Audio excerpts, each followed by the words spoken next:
Anong masasabi nyo sa yung nagmamahalan? Yung isa, sobrang pagmamahal niya sa isa. Ano masasabi nyo doon? Kahit na yung isa nasasaktan, sinasaktan. Sa kabila ng sobrang pagmamahal niya, binabaliwala lang niya. Ilang beses nagkakamali pero mahal na mahal pa rin siya. Anong masasabi niyo doon? Anong tawag doon? Bago pala doon, siguro alam niyo na yun, bago pala lahat. Shout out sa aking kaibigan, Henry Sanchez, na nasa Saudi. Ingat ka dyan, bro. Happy birthday kahapon. Si Miss Risa Apalakino, birthday niya rin. Si Benjeline de la Cruz, taga Quezon Isabela. Sa si Bats Larry Dizon ng Barangay Aurora, Quezon Isabela. Happy birthday, bro, kahapon. Yun. Sana stay fit. Stay fit.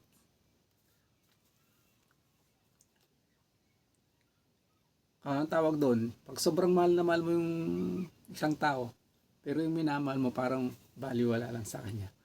Ang tawag doon. Ang tawag doon sa sobrang magmamahal, minsan nasasaktan, ginagawa niya lahat. Ang tawag doon. Pero di ba, pag napupuno ka na, anong sabi niya, ano?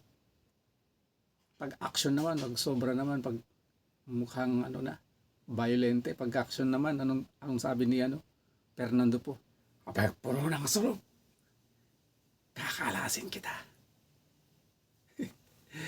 Pero may kanta ro, ito na naman, strumming na naman tayo.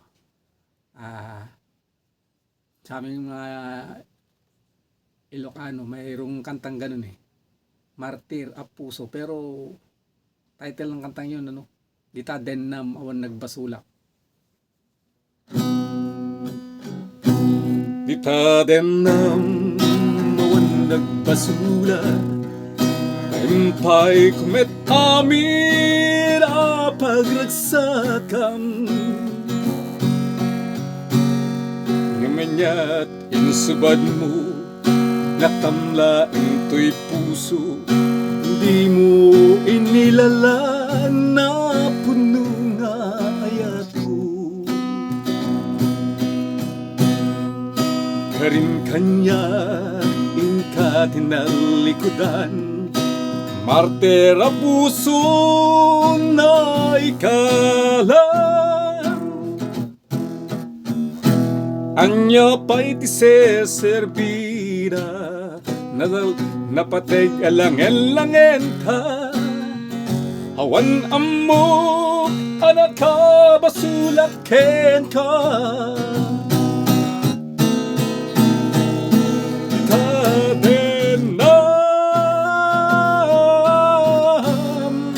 Awan nagbasura, taimpay ko amin akabaylan, itadenam awan nagbasura, sikat ng perdi ng waswas ken niayan, ng keltay kadagiti arapan. Yon, Martir na Puso, Dita Dennam Awan Nagbasula. Another Ilocano song.